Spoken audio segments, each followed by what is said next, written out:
But in present time, or if you look back on it, you have funny stories. You see, we were specialists, I too, in all kinds of diseases. You know all the symptoms.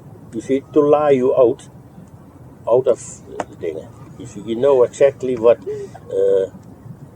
cholera is very bad, or typhoid fever, or all these things, malaria, and what you have. You know all the symptoms. You see, because if you came for medical and you want to get out of that, you say, I have sore this or sore that, and just what I said with the dysentery, you went there and you showed, and then you said, oh, out, and all that was the trick.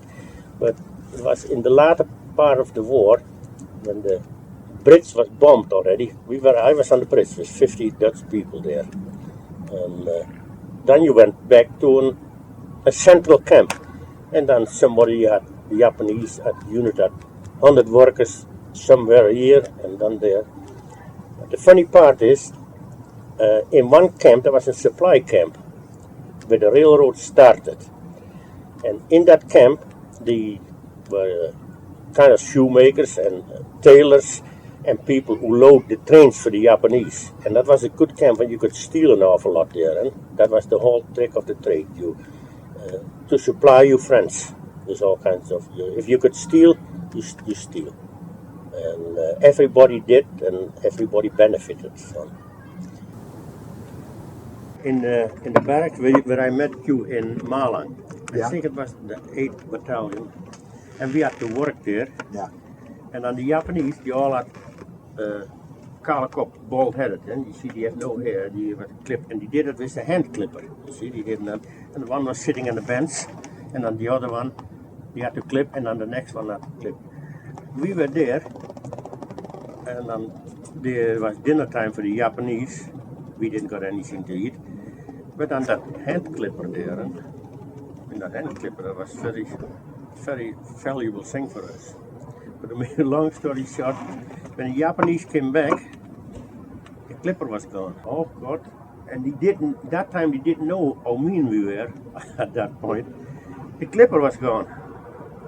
And then, oh God, racing and beating left and right. And then we had to go out the camp again. And we all had to undress. See, the clipper had to come back. There was no clipper. But we were in the camp, and then here and there the parts came. Still, the clipper. We had a clipper. We had a clipper. And then one day they asked, in one camp, there were the Japanese, they wanted Dutch people there, Dutch prisoners of war. And they needed tailors, shoemakers, and some carpenters, and just regular workers, you laborers. First, I said I was a tailor. I didn't know for a tailor, head of tailor. But you know that was a good camp. There was lots of food, and you could steal a lot. Yeah. But then the list from tailors was full. And I said no, and then I said I'm a shoemaker too. Then I went as a shoemaker, and if you were in a trade or so, you got extra pay. Instead from 15 cents, you got a quarter a day. And I went there for shoemaker, and that was the last camp. And in that camp there was the Japanese supply camp.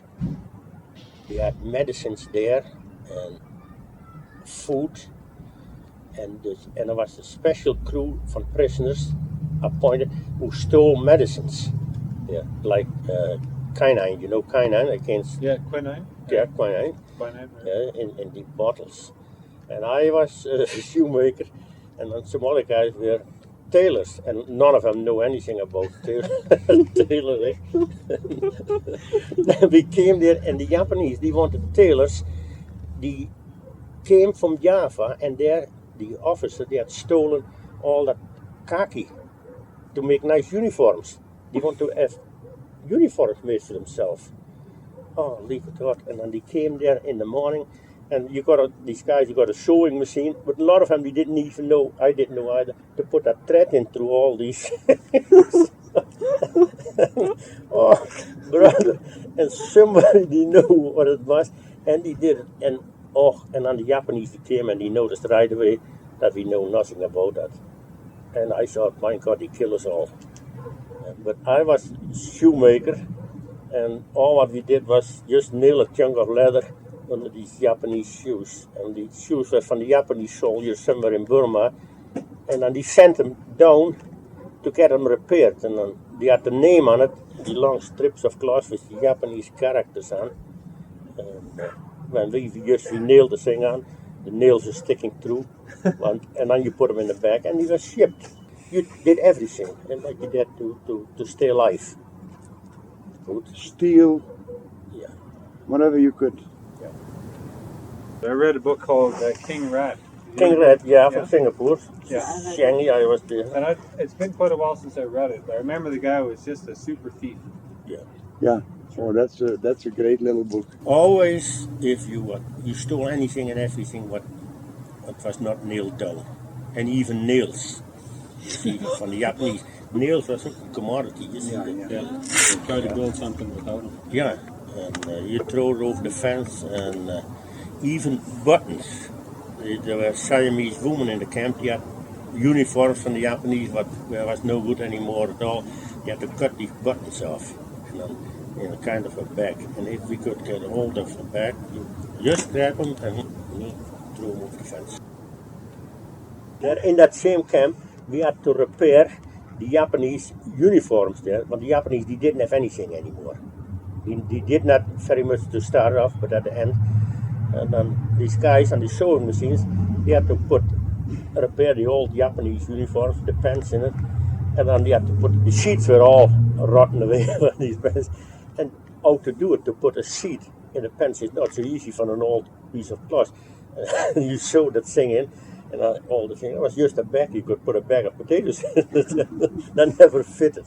And then one, he got a smart idea, he said, you know what we do, we glue it first, with the tapioca, tapioca, and then he cut a piece of cloth, and then he put that on, and then he smeared it in with starch, and then he, with an iron, some chunk of steel, he glued it in, and then on the sewing machine, all around. And the Japanese there themselves, they didn't give a hoot either. You see, the Japanese, they didn't give about the other fellow, from that they never seen.